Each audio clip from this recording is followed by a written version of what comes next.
রংপুর অঞ্চলে মোট জনসংখ্যার অর্ধেক অধিবাসী দরিদ্র, অথচ 2019 সালের বার্ষিক উন্নয়ন কর্মসূচিতে রংপুর বিভাগের 2 কোটি মানুষের জন্য বরাদ্দ ছিল 1%-এরও কম। মেগা প্রকল্প বাদ দিলে মাত্র 0.98% বরাদ্দ ছিল এখানে। অথচ ষষ্ঠ পঞ্চবার্ষিক পরিকল্পনায় পিছিয়ে পড়া অঞ্চলের প্রতি জোর দেয়া, আঞ্চলিক বৈষম্য দূর করতে বার্ষিক উন্নয়ন কর্মসূচিতে পৃথক বরাদ্দ রাখার কথা বলা হয়েছে। মাঝে মাঝে খুব আমি সমস্যার মধ্যে থাকি, টেনশনের মধ্যে থাকি, আমার রোজগারি হচ্ছে না।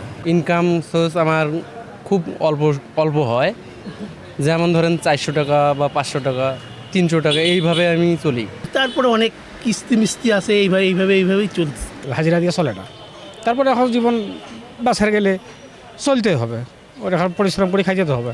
দেশে সরকারি বেসরকারি মিলে 95টি অর্থনৈতিক অঞ্চলের অনুমোদন রয়েছে, যার মধ্যে ঢাকা বিভাগে 36টি, চট্টগ্রাম বিভাগে 25টি, রাজশাহী, খুলনা, ময়মনসিংহ বিভাগে 8টি করে, সিলেট বিভাগে 6টি আর রংপুর বিভাগে মাত্র 4টি অর্থনৈতিক অঞ্চলের অনুমোদন রয়েছে। শুধু সংখ্যায় নয়, এগুলোর বাস্তবায়নেও পিছিয়ে আছে। বৈষম্য দূর আর কর্মসংস্থান তৈরিতে আলাদা শিল্পনীতি করার দাবি ব্যবসায়ী নেতাদের। সেই কর্মসংস্থান সৃষ্টি করতে হলে আমরা বলছিলাম রংপুর বিভাগের জন্য একটি আলাদা শিল্পনীতি, আলাদা একটা কর নীতি, আলাদা একটা ঋণ নীতি ঘোষণা করা হোক, যাতে করে কর্পোরেট ব্যবসায়ীরা, বিদেশি ইনভেস্টররা, ক্ষুদ্র মাঝারি শিল্প ব্যবসায়ীরা যেন রংপুর বিভাগে শিল্প ব্যবসা বাণিজ্য করে।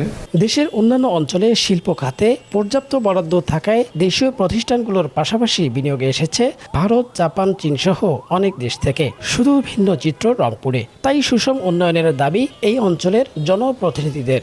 বাংলাদেশের অন্যান্য জেলার তুলনায় সব দিক দিয়ে পিছিয়ে আছি।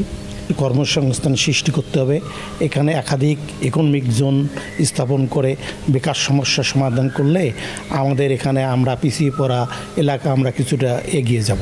রাজশাহী বিভাগের বরাদ্দ কত আর রংপুরের বিভাগের বরাদ্দ কত? রাজশাহী বিভাগের আয়তন কত, লোকসংখ্যা কত, রংপুর বিভাগের আয়তন এবং লোকসংখ্যা কত? পার্থক্যটা দেখবেন অনেক বেশি। তো এই পার্থক্য যতক্ষণ পর্যন্ত এই পার্থক্যগুলো আমরা ওভারকাম করতে পারি না, ততক্ষণ পর্যন্ত সুষম উন্নয়ন সম্ভব নয়। এই অঞ্চলের উন্নয়ন বৈষম্যের সমতা ফেরাতে সংসদ সদস্যদের সরকারের উচ্চ পর্যায়ে জোরালো ভূমিকা রাখার আহ্বান নাগরিক সমাজের। রফিকুল ইসলাম, দেশ টিভি, রংপুর।